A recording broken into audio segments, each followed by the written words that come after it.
So first of all, I would like to know, you've been president of the AP for several years. I just would like you to refresh my memory about what was the history of reorientation therapy. When did you start to hear about this new development, and what can you tell me about the first reaction of the APA at that time? It probably started in the APA in the early 1970s. And at that time, the women's movement was in ascendancy and it tended to overshadow the gay rights issue. But the two seemed to meld as they went on. And you know, there was a time when I couldn't tell the difference between women's rights and gay rights because it involved the same people.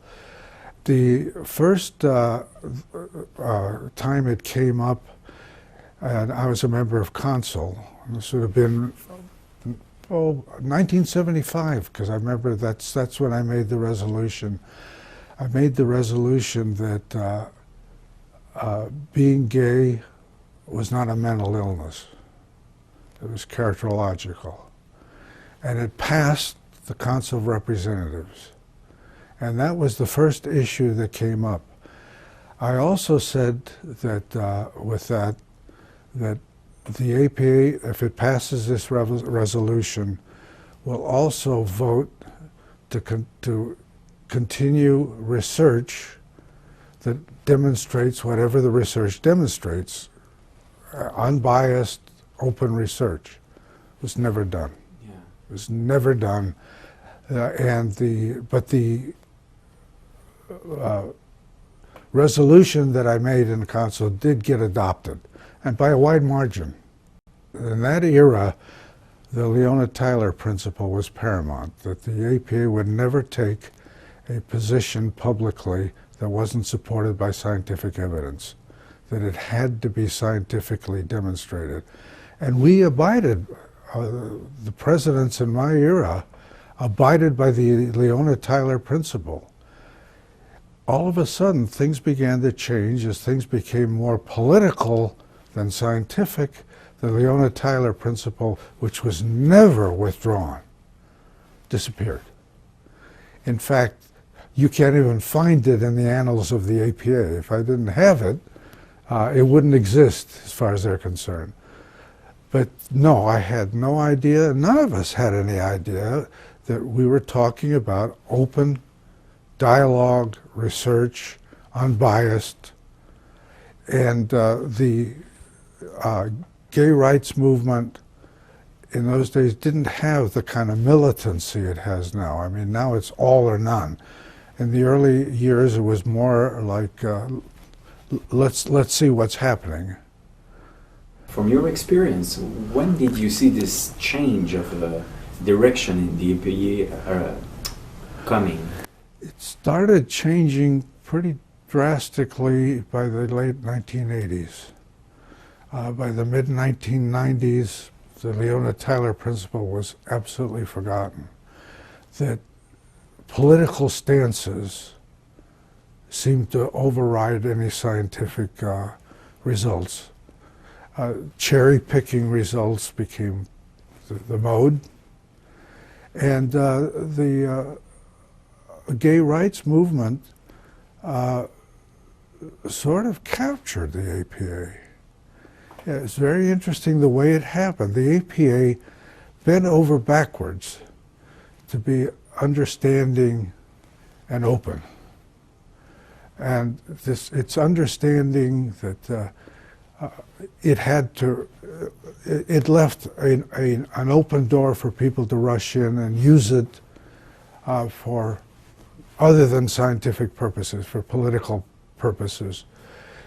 It was preceded by a number of issues. It became part of the movement for what one might call diversity. You want to bring all underrepresented peoples into psychology.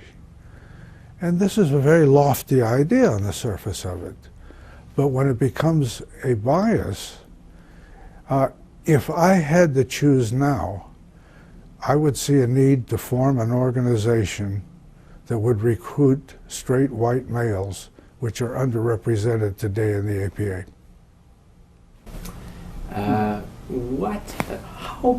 What happened step by step so that the organization changed like this within 20 years? We developed a group of psychologists that numbered around 200 to 250 that rotated themselves through all the offices of the APA.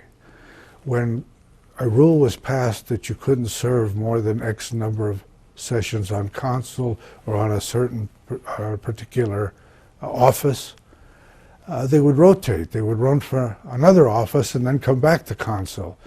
So for years, about 200 to 250 people were running the APA, and they were a very select, inbred group.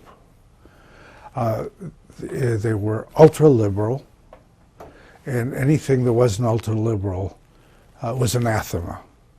So that things like questioning some of the statements about gay and lesbian rights was not being accepted. It became a civil rights issue rather than a scientific issue. Now, I believe in civil rights. I was very active in helping gays be accepted in the APA. To this day, I am not opposed to gay marriage. I know I differ with Narth on some of these issues, but nonetheless, my position is that the person is the one who decides what they want to do with their orientation. And if somebody decides to be gay, I respect that. If somebody wants to marry a same sex, I respect that. But I also respect the right to disagree. And that's not allowed. You only hear one side of the issue. You've been president of the APA for how many years? No, I was president-elect, then I was president-elect, and then I was president, and then I was past president, okay. And then the APA got rid of me. Well, you were president during how long? I was president 79 to 80. Okay. I was on the council of APA starting in the early 70s. I was on the board of directors. In the mid-70s, I was elected president-elect in 77. I don't know what the future is because people are dropping their membership in APA. APA is shrinking. The income that they used to get from the special assessment is dried up. So the APA is going through some real changes at this point.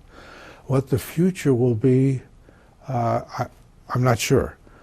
But the clinicians, for example, are disappointed in that the APA has not done for it what it should have been doing with all the millions of dollars they were collecting all those years.